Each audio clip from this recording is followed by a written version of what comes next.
This is not the video I was planning to make, but this year is not one we plan to have, so deal with it and stuff, I guess. Thanks. This is my 2020 in review. And listen, we all make mistakes. I lost the original file for the original background music, so enjoy new background music, I guess, for 2021.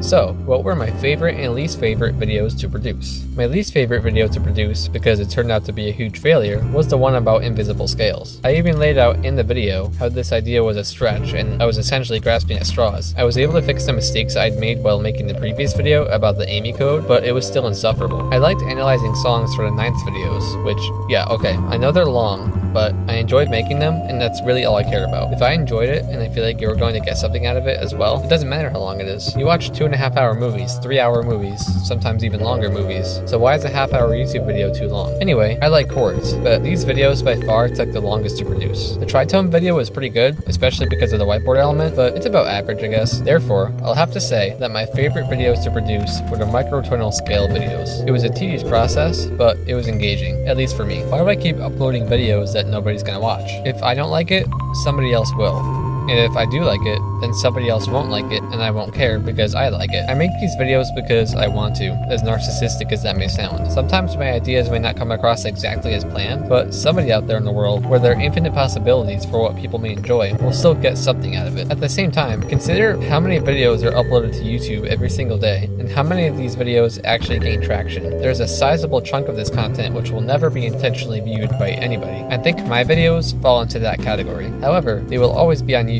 for the foreseeable future at least, and there will always be a non-zero probability for my videos to be clicked on and viewed. Also, I figure that YouTube may randomly recommend one of my videos one day, and I'll blow up. What are some things that you can improve upon? Consistency, punctuality, and sound editing. I like my ideas. I think some of them have been pretty interesting. However, the ways in which I've executed these ideas have varied from video to video. The font sizes might differ a bit, or the music may be at a different volume, or my narration may be less polished, or I may leave in typos, like with my poorly executed Amy code video, wherein at 107, I leave in a glaring, completely obvious typo for almost 15 entire seconds. Also, no title card for the French method. Also, I repeat the same line twice at 5:05 and 9:14. At 6:52, I randomly played a melody without any means of introduction, and there's super awkward pauses between sections. I apologize for that. Don't get me wrong, this is one of my favorite videos because I think the discussion was great and I think I got my point across succinctly, but I don't like glaring errors. The Amy code video narration is less polished than that of, say, the first microtones video, which, as evidenced by my pinned comment, also caused struggles. Dude, dust off your keyboard, man.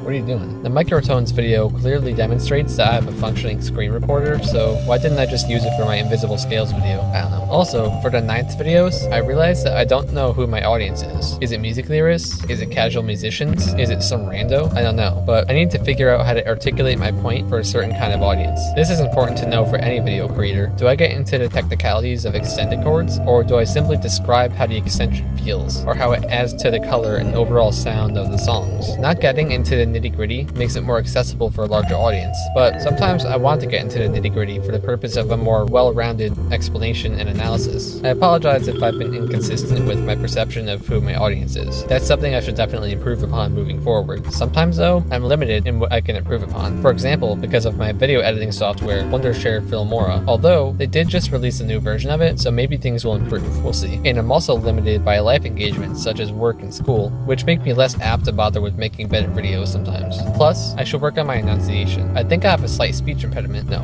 I do have a slight speech impediment, so it's not completely in my control, but I can at least import more of an effort. As far as punctuality goes, I guess I'm a bit hard on myself. I promised that I'd upload a video on the last Sunday of every month, which is a very arbitrary deadline, I know, but I've only missed June and November. Because of the length of this year and how many things have happened within that time span, I got this perception that I've been falling so far behind because of work, school, life, etc. But actually, like I said, I've only missed 2 months. I've been doing pretty well. In spite of uploading the polyrhythm video, my shortest video to date, 2 days late on a Tuesday. Finally, as for sound editing, there's really not much I can do about that. I don't have a soundproof room, but I'm actually recording this in my car. Nor can I shell out enough cash for a good microphone that's not my smartphone.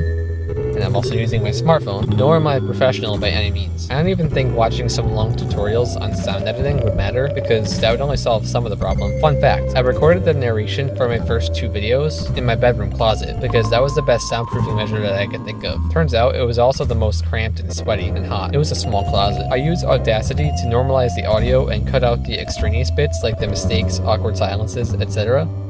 And that's it. That's my entire sound editing process. I guess I can just be more consistent with this process, but the process itself won't be improving anytime soon. By the way, you may be wondering, what the heck is this studio album you have on your channel? Why does it have such a weird name? Why are the songs so bad? Well, I plan to upload a video discussing exactly that on February 14th, which happens to be the 1-year anniversary of this album's release. Questions shall be answered. And here's the obligatory future of this channel comment.